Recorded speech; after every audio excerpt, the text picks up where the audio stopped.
Hello everyone. So, I have some exciting news for me, maybe for you, if you enjoy watching these videos. I am going to be going to Japan July 28th and staying until August 24th. I'm really excited. I can't wait to go. I know that some of you may be thinking, Paul, going to Japan is just so damn expensive. How do you do it? Well, I am not rich at all. Lately, I've just been eating cereal for breakfast and having ham sandwiches and eating chicken and pasta or soup or something for dinner. But I'm not buying anything except for alcohol. But that's a different story. So, that's the big news. This July 28th until August 24th, I'll be in Japan. There is this thing that I think JAL and ANA have, or maybe it's just JAL. The Tanjobi Warabiki or Waribiki or something. It's a Japanese ticket for your birthday, and you can go, like, it's eligible a week before your birthday or a week afterwards. And so what you can do is that anywhere within Japan, I think the price is probably around $100, like $120 to go one way, someplace, and then $120 coming back. So it's around like $200. To go, I think, like I want to go to Okinawa, and to be able to go to Okinawa regular, like just a regular ticket price, I think it would be like $400 there and $400 back, so that's $800. It's just crazy. So I'm planning on doing that, and then another thing that I want to do is Korea. Lately, I've been like watching just Korean romantic comedies nonstop. I know it's kind of a sissy thing to do, but whatever. I read this. There's these really awesome books. I really like them. I think they're cool. Culture Shock. I have one. I have so many of these. I have one in Japan, Korea, Russia, Germany, France. They're really, really nice. They're written by people that were like, oh my, it's a scary looking author. They're written by people that live there. So it's kind of, it's personal stories and insight that they have to give. But I just finished this Korean culture book, Culture Shock, and now I moved on to the Koreans. This is really cool. This guy, Michael Breen, he was a journalist. I think he spent like 7 years in Korea. Anyway, really, really awesome. I've gotten really interested in Korea lately. I've been trying to learn Hangul and the language. But anyway, yeah. So I want to go to Korea. I have to get a ticket while I'm there in between that time that I'm in Japan. So another thing that I would like to do in this video, I have a list of some things that I thought about, things that Americans do.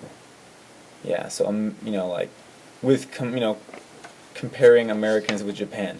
So one thing, Americans, they really don't share their food that much. For example, like there's not really a thing like, there's not really like a nabe where like there's a big boiling pot of different vegetables and stuff. There's not really like okonomiyaki or something. Like usually when there's a little house party of Japanese people, they all get together and like help each other. And I know it's similar to like just a regular American party, but for some reason I feel that like if a group of Japanese people went to a Chinese restaurant, they would all order a bunch of different things and everybody would share. I don't know, for some reason I just feel like in America it's more like you order your meal and then you eat that meal. And if somebody wants to try some, sure, but I mean, like, that is your meal. I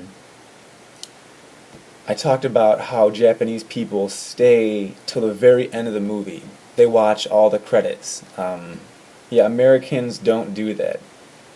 As soon as like the credits start rolling up and the screen turns black, they're out of there. And sometimes even like before that happens, like they leave or I don't know. That's complimenting strangers, especially like, oh, I like your shoes, or oh, your backpack is awesome. I don't know. Um, complimenting complete strangers is something that never really happened to me, and I didn't really see it happen that often. I don't think I saw it at all. Just some random stranger like telling somebody else, "Hey, you got some awesome ass underwear. Where'd you buy that?" Americans, like a lot of Americans think, oh, Chinese and Japanese is the same thing. That's the same stuff. I don't know how many times somebody was like, "Oh, Paul, I heard that you studied in Japan for a year." Yeah. "Oh, well, you could probably speak Chinese, right? Because that stuff's like, it's like the same thing." Yeah. Yeah, it's the same stuff, all right. No. No, it's not. It's completely different. Um, I mean, I guess maybe if I was really fluent in Japanese, it'd be a little bit easier to be able to learn, written and like reading Chinese, because like the characters kind of, like they use it a little bit, sometimes are different than Japanese characters. Um, Americans drive cars, big old goddamn mother effing cars. I'm gonna drive it all over the place. I'm gonna drive it inside my house. I'm gonna take a shower inside my car. Americans love their cars.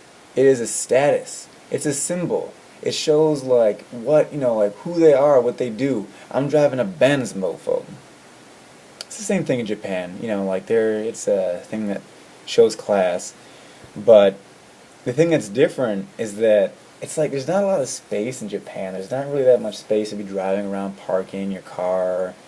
It's a lot easier just to take the trains or ride your bike. Which brings me to the other thing, is that there's not many bikes. First of all, it'd be almost impossible because, especially like in rural areas, it just, without a car you really can't go anywhere. I mean, it's an essential thing.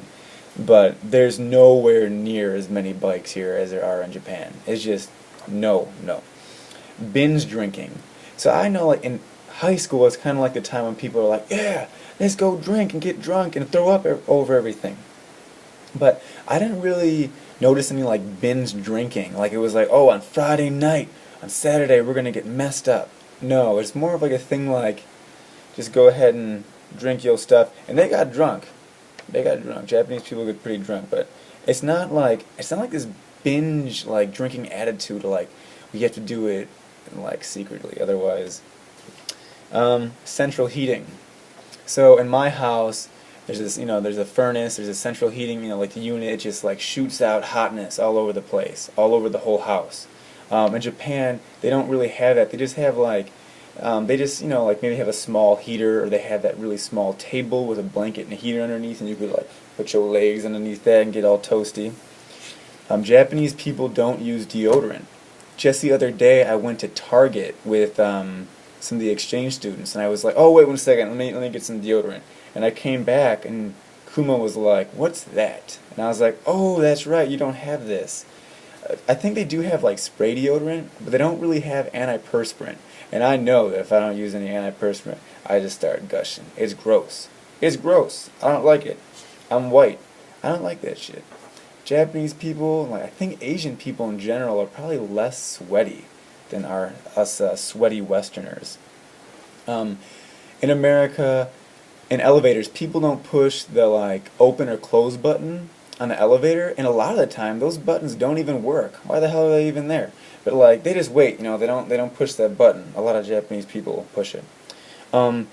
Americans think that Japanese people eat sushi all the time. It's like, oh well, let's get sushi for lunch and breakfast and dinner because we just eat sushi.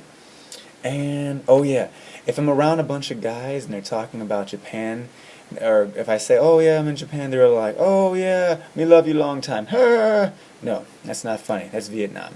And it was a movie. Anyway, that's it.